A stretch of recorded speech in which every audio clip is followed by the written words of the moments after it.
Other shows we have for you to enjoy at myclassicradio.net. The Avengers was most certainly not a household name in South Africa prior to the radio series. With no national television service until 1976, the mechanism simply was not present in the country to show television programs to mass audiences.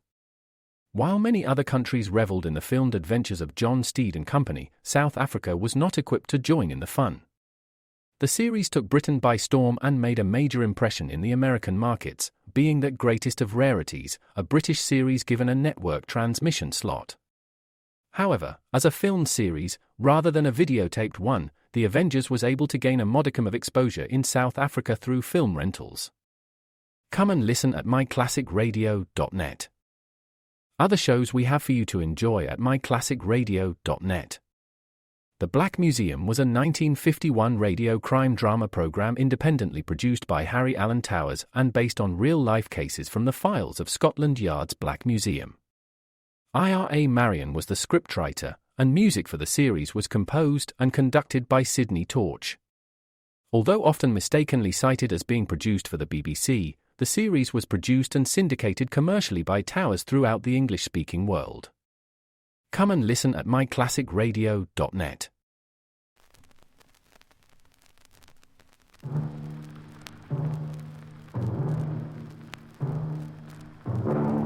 Crime and Peter Chambers.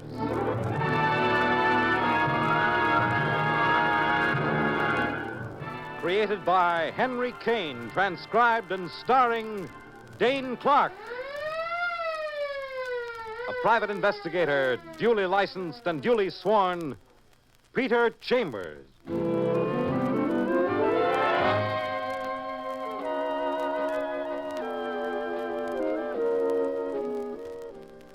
You're a private eye. That's your business. Anything else, that's for laughs. This one figures for laughs, a lot of laughs. Because you're making yourself comfortable on a bar stool and you're asking for... What'll it be, Mac? Milk. Milk? You heard me, pal. Yes, sir. Milk it is.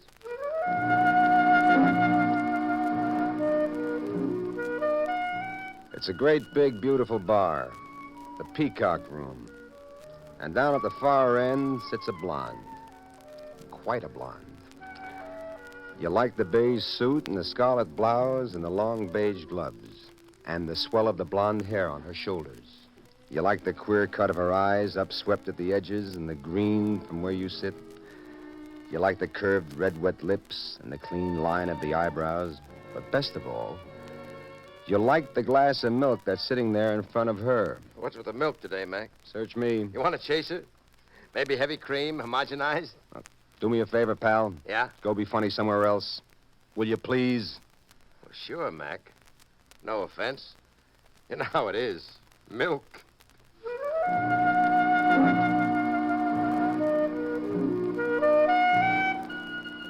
The bartender toddles off, and the blonde, pushing off her bar stool, toddles forward. Toward you. Sitting as she was with the bar hiding half of her, you've been wondering about her legs. Now you cease wondering. No complaints. Are you Peter Chambers? That's me, lady, doing a workout in the latest bottle-fed formula. On my request. Yes, ma'am, and if I'd have known it was you who was requesting it, I'd have really gone to town. Double milk. I want to talk to you. Somewhere alone. No objections to that. We're, somewhere alone. My place. How's that? Fine, if you'll tell me where your place is. Hotel Baldwin, Suite 518. Good enough. We go now? No, I'll go first. You come there about 5 minutes. Oh, real mystery-like, huh? Well, I suppose that's the kind of business I'm in. One slight, unimportant bit of information. Yes? What's your name? Abigail. Abigail Chrisenberry. See you later, then.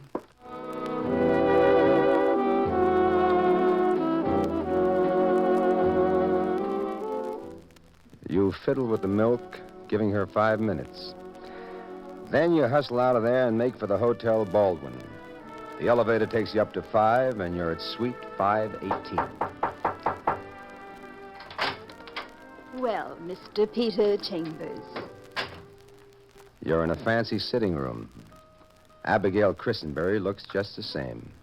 Beige suit, scarlet blouse, beige gloves, only in these more intimate surroundings, she looks twice as good. Will you have a drink, Mr. Peter Chambers? I will, Miss Abigail Chrisenberry. Only if it's milk, I pass. No, I think the milk routine is getting boring, though it had its purpose. Do you like scotch? Scotch I love. Good. Scotch, then, for both of us.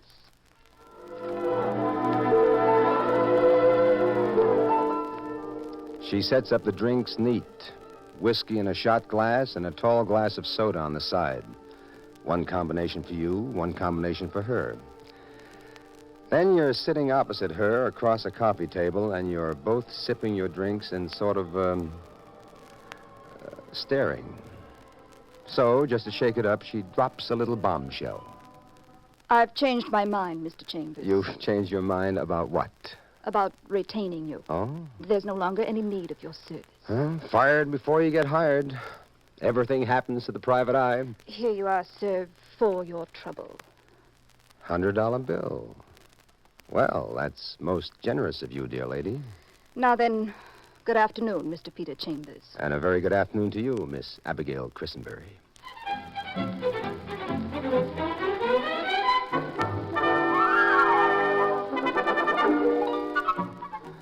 So, with the $100 bill clutched in your little hot hand, you go back to the office and attend to business. You could have refused a scene note, but a lady's got to pay some kind of a penalty for having a guy sit around drinking milk at a cocktail bar. Anyway, you dismiss her as some kind of a gorgeous crackpot. But she doesn't stay dismissed, because you're home that evening experimenting with imported Swedish herring and well-buttered pumpernickel bread when...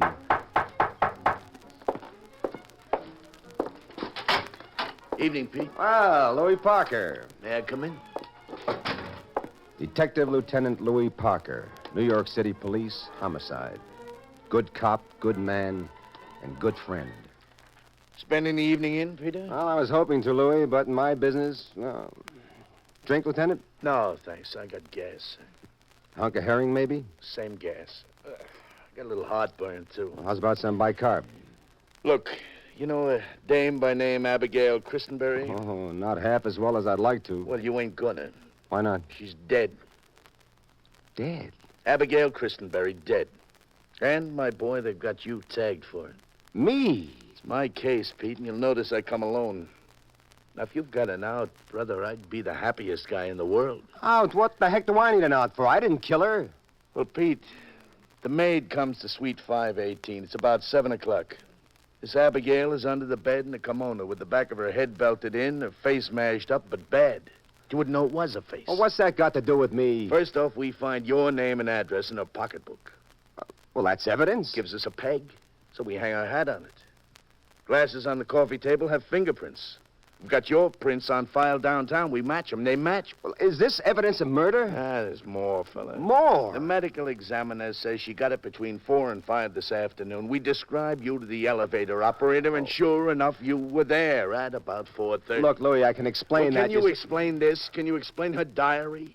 Diary? For the past 8 months, it's about a guy named Pete.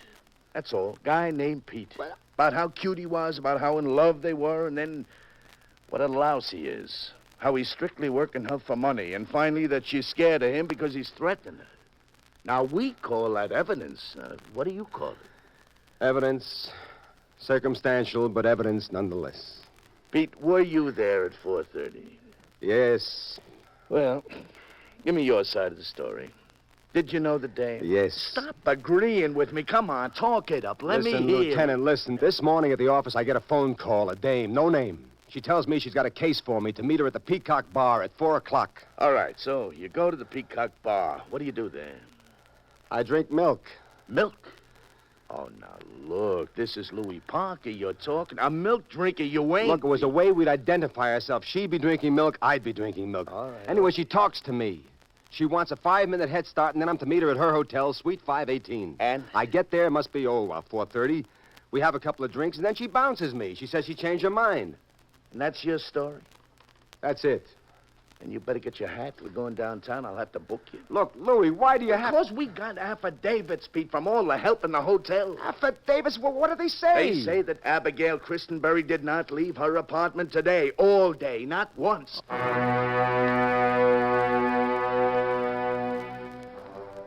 It was crazy, but it could jam you. If Louis takes you downtown, the DA's machinery jolts into action. With what they can prove, the grand jury will squirt an indictment at you faster than you could fall off a ferry boat. And suddenly, you've got it. What is it, Pete? I hope it's good. Louis, look, you found my fingerprints on a shot glass of whiskey and a tall glass of soda. Right.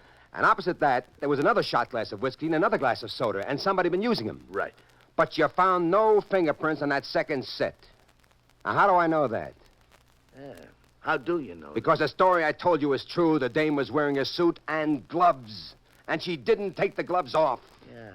If the dame hadn't been out all day like they told me, and she's found in the kimono with her face bashed in, why should she be wearing gloves? Well, that's the only logical explanation for her lack of fingerprints, isn't it? That's very good, Pete. I'm glad I came alone. I'm glad I had confidence in you. All right, now what? Now we go down to the Peacock Bar, so I can straighten you out on some of the truth. Peacock Bar it is.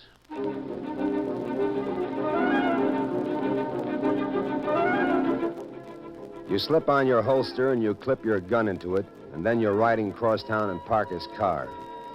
On the way, you ask questions, and Parker supplies the answers. Abigail Chrisenberry, a very rich widow worth millions. No family at all except one guy, a brother named Timothy York. Timothy York, huh? Yep. And he inherits the millions, is that it? He inherits, all right, but he's clear, Pete. He works for an ice cream company, but he worked all day, even had his lunch sent in. There's an office staff of 30 people can back it up. What kind of a guy? Well, he's a mousy little type. Pretty old, too. Maybe 65. A rather young wife. No children. But we've already cut him out as a suspect. He just couldn't have done it. Physically impossible. 30 full-grown witnesses. Here's your Peacock Bar.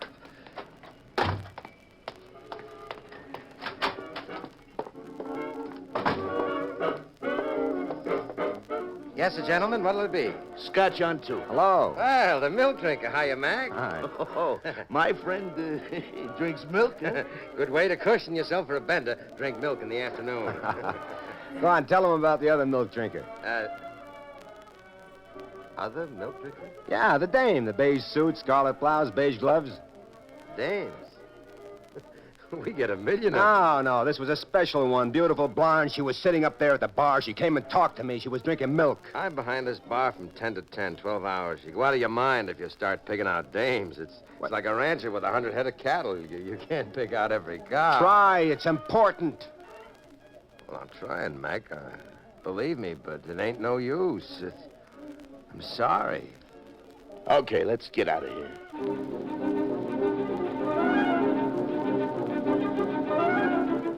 So you're back in Parker's car trying to swallow that helpless, hopeless feeling. Where to now, kiddo? Figure I ought to visit Timothy York? He's been visited. Well, let me try. Sure, kid, it's your party. And you stay downstairs. Like I said, it's your party, Pete.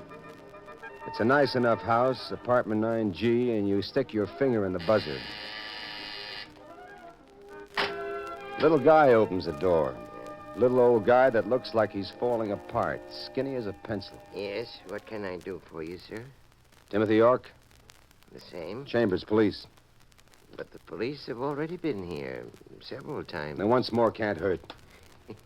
True enough. Come in, sir. Please come in. Hey, nice place you have here. Yeah, thank you. How about your sister, Abigail Chrisenberry? Know any of her friends? No, we were never very chummy, Abigail and I. Is that the taxi man, Timothy? No, dear. A woman comes into the room. She's blonde and she's beautiful. She's got a clean line of eyebrow and red, wet lips and green eyes upswept at the edges. Your hair begins to crinkle and you can feel the sweat break out on your body because, according to Parker, you're looking at a corpse. The lady who comes into the room is Abigail Chrisenberry. Timothy, I thought you said it wasn't the... Sir, are you the taxi man? No, the milkman. Timothy, what's he talking about? He's from the police. Police? Again? Timothy, will you please close my suitcases in the bedroom? Their stuff's so full I can't do a thing with them. Certainly, dear. And now that we're alone, Mrs. York, remember me? Peter Chambers? Peter Chambers? Never heard of you. Ever hear of Abigail Chrisenberry? Of course. Abigail Chrisenberry is my husband's sister, and she's dead. How would you know this? From the police. They've been here several times. See. Now, what's with this stuff about suitcases? I'm leaving for Florida. It's been planned for a long time. I'm leaving tonight. Right now, as a matter of fact. And the cops know about that? Of course. And they've absolutely no objection. I've been completely cooperative with them, and they have no need of me. They have the address where I'm going, if by chance I am needed. Your husband going? No, he's not. He's saving his vacation for much later on, and we intend to go to Switzerland, to the Alps. Now, is there anything else? That's all. Tell your husband goodbye for me.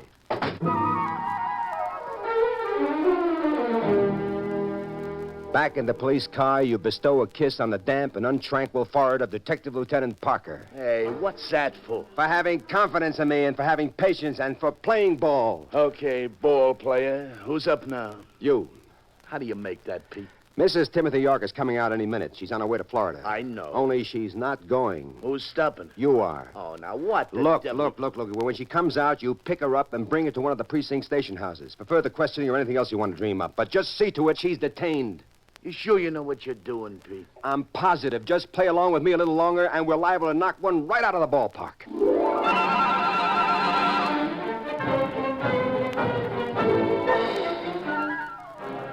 Mrs. Timothy York comes out, and Parker does the old pickup, suitcase and all. She gets hustled down to the nearest station house, gets racked up for further questioning, and then you and Parker are rolling again. Okay, fella, what now? What time is it, Louis? It's almost 10. Peacock Bar. Again? The Peacock Bar, Louis. Now, look, if we keep hitting that joint, both of us are liable to wind up loaded. We're not going in this time. No? What are we going to do? Sit and stare through the window and watch the others drink? We're going to wait for that bartender. He says he quits at 10 o'clock. And then? And then he and I are going for a ride or a walk or something.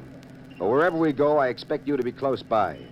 And if we go in somewhere, I expect you to be sitting around in your nice little police car, just in case an emergency pops.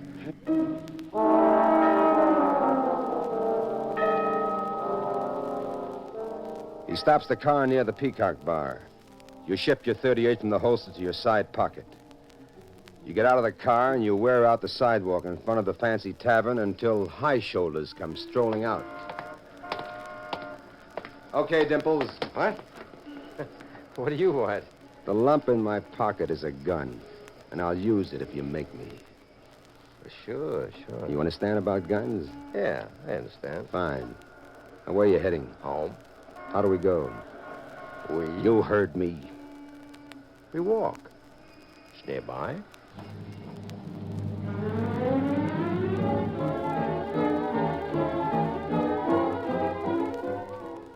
You walk to a nice-looking apartment house, and up one flight he unlocks the door, and you don't wait. Just as soon as he clicks the light on, you smash the flat of the gun against the side of his face. You give it a lot of feeling. It opens a hunk of his face, but he's a big guy and strong, and he comes back swinging. Maybe he's good, maybe he's lucky, but he catches you one on the chin that lands you up against the opposite wall. But you're still holding the gun. And then you hear the click of the switchblade, and you see him throw it, and you roll over, and the knife makes a gong of the wall. You reach for it, and you sit there like a cockeyed arsenal, a gun in your right hand and a knife in your left. And you see him come at you, and there's no other way. You aim it low. Catches him in the thigh, it knocks him over. The rest is easy. Okay, pal. It's talking time. What? What do you want? What's your name? Ryan. First name. What's it to you? Look, Ryan, it's murder we're fiddling around with, and when you fiddle with murder, you play it rough, like this. Now, let's do it nice, huh? What's your first name? Peter. Peter. Just like mine, huh? I don't know what your name is. That's a lie. Now let's play the name game some more. Let's try Mrs. Timothy York. I never heard of her. That's not what she says. What? Just in case you think she's on her way to Florida, give another think. What? She's Where? in the pokey, pal, Huh? talking her brains out. Well, why do you think I've come after you? She sent me. She did it? She says it was all your idea, that she says that you're number one. She's using a method. If you are number one, you get the chair and she gets off light. Now, whose idea was it? Hers. Hers, the dirty...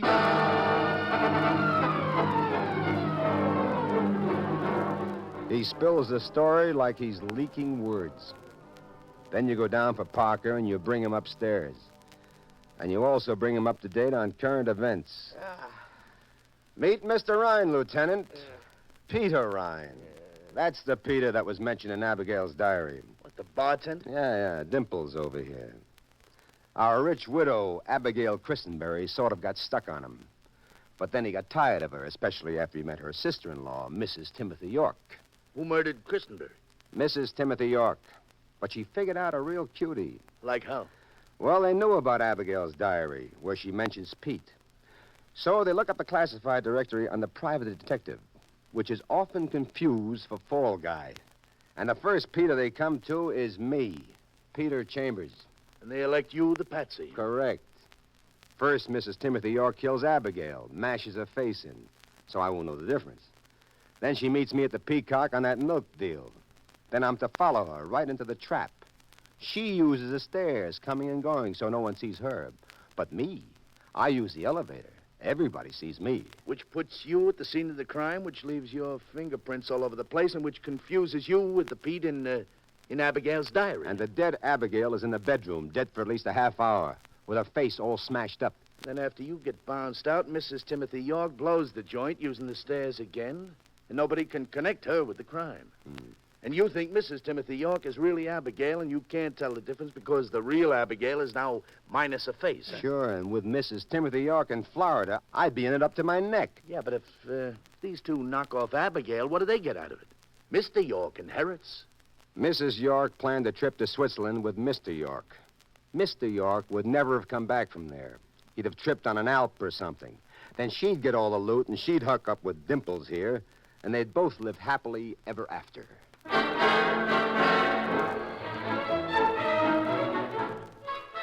So your namesake gets booked downtown, and Mrs. York gets booked downtown. And they both accuse each other, which gives the cops a double confession. And then you and Louis Parker are sort of celebrating on the late shift at the Peacock Bar, and Parker is saying, Well, Pete, old boy, how did it come to you? well, you're a good friend. That's how it came to me. You gave me a chance to run around a little bit.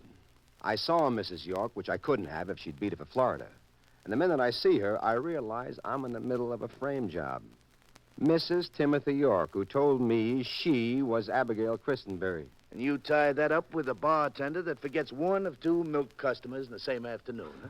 He remembered me. How could he forget her?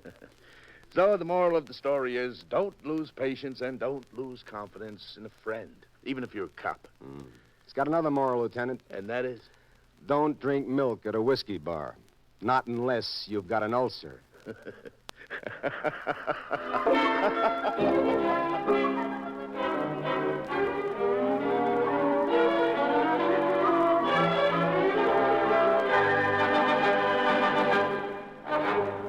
And there you've had Crime and Peter Chambers.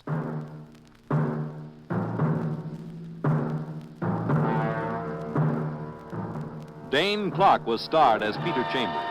Crime and Peter Chambers, transcribed, was created and written by Henry Kane. Others in the cast were Bill Zuckert, heard as Lieutenant Parker, Elaine Rost as Mrs. York, and Joe DeSantis as the bartender. It was directed by Fred Way.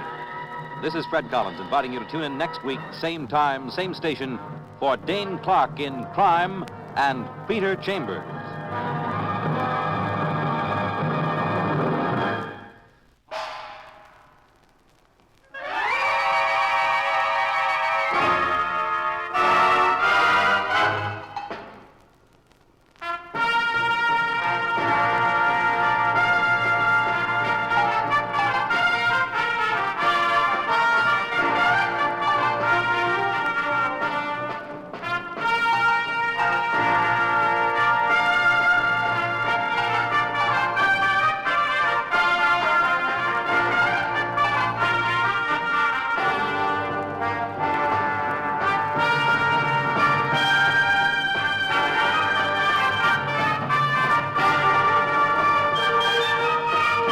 Crime and Peter Chambers has come to you through the worldwide facilities of the United States Armed Forces Radio and Television Service.